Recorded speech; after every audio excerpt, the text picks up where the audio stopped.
หมอยสูงค่ะหมอยสูงพี่ๆน้องๆผู้ปันแห้งขาวสายหมอกหอมกุ๊กก๊อกค่ะเมื่อในก็เป็นวันที่4เดือนธันวาคมที่4ปี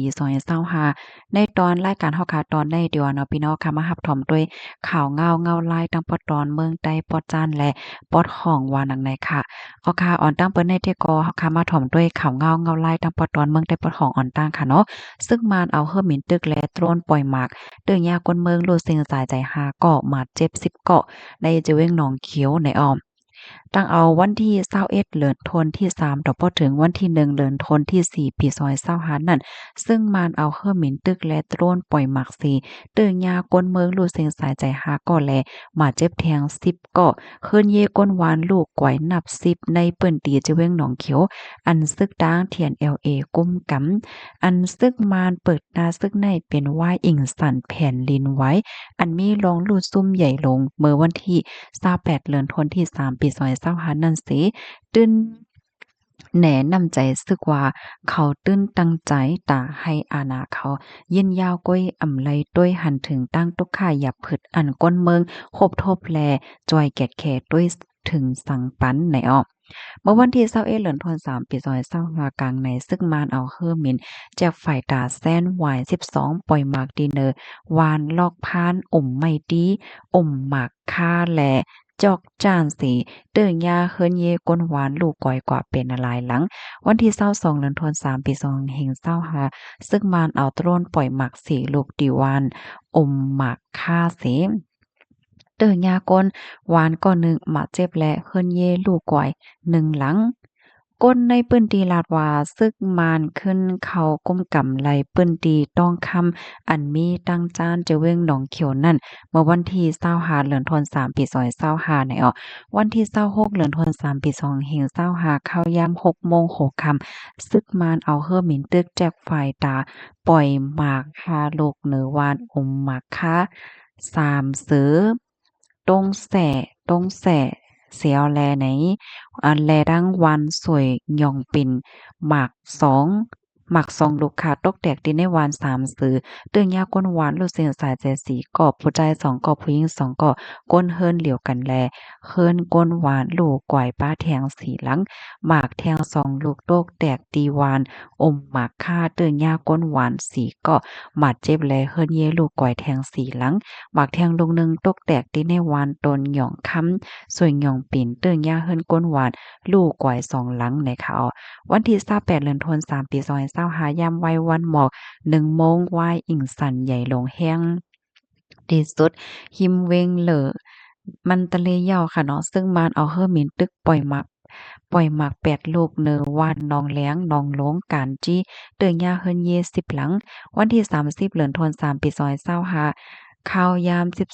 12โมงค่ะเนาะเต็งวันซึกมานเอาเฮอร์มินตึกปล่อยหมากน้ำหนัก2ปาก50ป่องเนอวานอมไม่ดีเตื้อยาเฮิรนเยลูกกอยละลายหลังวันที่31เดือนธันวาคมปี2025ข่าวยาม10โมงครึ่งกลางในซึกมานเอาโตรนปล่อยหมากเนอวานจอกจ้านเตื้อยาเฮิรนเยก้นวาน2หลังวันที่1เดือนธันวาคมปี2025ข่าวยาม11โมงกลางใน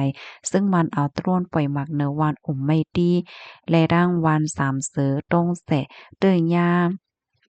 ก้นวานตายก้อนหนึ่งคืนเย่ลูกกวยจอม1หลังข่าวยาม11:24ม. จำเต็งวันซึ่งมานเอาเฮอมินปล่อยหมากเนอวานตองล่าหิมตองคำเตอยาก้นวานหาก่อมาเจ็บเฮือนเยลูกกวย2หลังมอกข้าวยามเหลียวกันซึกมานเอาเฮอมินตึกปล่อยหมากเนอวานคกน้ำเย่มองตานและวานดอยขวางเตอยาเฮินก้นวานละลายหลังไหลลูกก้อยเนี่ยค่ะ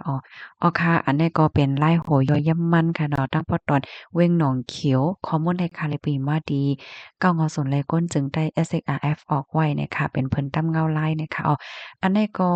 หนังหือพี่น้องกุฏิกุตั้งค่ะเนาะบ่ได้ไลรับถ่อมเลยไลรับรู้เนี่ยใจกันสืบเปิ้นแพ่แชร์กว่าเสกำนะคะมื้อเหลียวเนี่ยก็เปิ้นก็ปักตาไปด้วยค่ะเนาะจังหนังว่าที่ในเมืองห่มตุงเนี่ยมื้อเหลียวได้เป็นเทพอิงสันแผ่นดินไหวอยู่นั่นค่ะน่ะซ้ำมีร้องตรงหนึ่งจังไหนอยู่ให้ไหนนั่นน่ะเนาะลูกดีข่าวเงาโหในเสียวเลยเนาะกำในเฮาคันมาถ่อมด้วยข่าวเงาแทงโหนึงค่ะ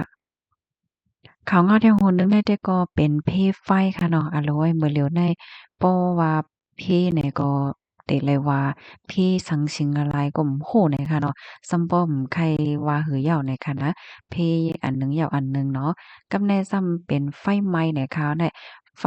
ฟไหม้ป่าเสียวก็ไหม้ลามป่าคงหรือเซาอันมีในทุ่งหนองไฮยา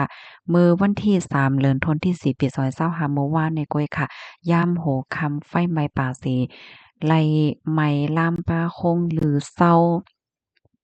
อันมีไว้อยู่ดีในทุ่งหนองหายาเจเว้งหยองโคยเจตอนตนตี้เมืองไต้ปอจานค่ะไฟป่าไหม้ลามมามื้อไหว้วัน2โมงค่ะเพราะว่าถึง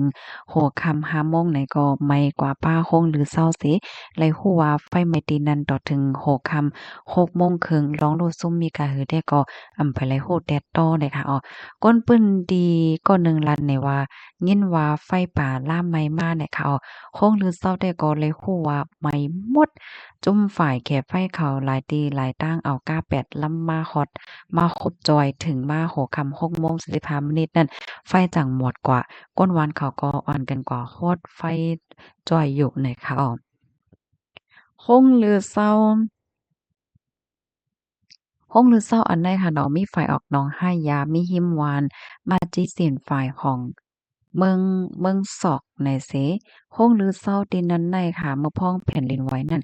เลยมีลงลูกกวยสังแลเขาก็สืบเปิดหับแขกอยู่เสย้อนเพราะว่าไฟมาไหม้แปดแลจ่อมีก้นหมาเจ็บรูเสียงหือไหนตึกจอบถามด้วยอยู่ในที่ทุ่งหนองห้ายยาในก้นเมืองเขาเลยดูสิ่งสายใจย้อนแผ่นดินไหวในแผ่นดินไหวในปากก่อปลายว่านะเฮิรนเยเจ้าไหนก็เลยลู่เหลียวกวนปั้งกว่าตั้งน้ำถึงมาวันที่3ค่ะเนาะย้อนไฟไหม้ป่าสิไหม้ป่าโฮงเหลือเศร้ากว่าเนี่ยค่ะข้อมูลในค่ะก็เลยปีมาที่โครงการข่าวเงาหางเสียงใต้ออกไว้เนี่ยค่ะเนาะโอ้เป็นใจมลีจ้อมเต้ค่ะนะได้เลยว่าเป็นโค้งลือเศร้าค่ะเนาะอันมีไว้อยู่ที่หนองหายาในแผ่นดินไหวลอดเหย้าสามัญญาไฟไหม้แปะ บางปอมังเลยวนก็วนมาก็เมืองโกนตรงในค่ะเนาะไฟอย่างเพเนาะเพเผาหวานเนี่ยก็ไฟไหม้ป่าย่อก็เพแผ่นดินไหวอืมอ๋อค่ะยินจมกูก็ที่รับถอมปันแห้งค่ะเนาะย้อนให้อยู่ได้กินหวานแหละรับถอมกันอ่ารอดเพกันเสกัมค่ะเกี่ยวกับไปลองในพี่น้องค่ะหันถึงจึงพองค่ะก็ปันตาหันถึงมาหลายค่ะเนาะยินจมเย็นนำค่ะเมื่อในก็ขาเฮาค่ะก็ได้มาโต้เรื่องอีกหนึ่ง ยก็เต็มบ่มีน้ำในคะเนาะวันพัดแน่ค่ะในก็เอามาในวันศุกร์อะเนาะก็ใกล้กว่าใต้กว่าเนื้ออีกหนึ่งให้ไหนค่ะยินจมใหญ่นำค่ะเหมือนสงค่ะ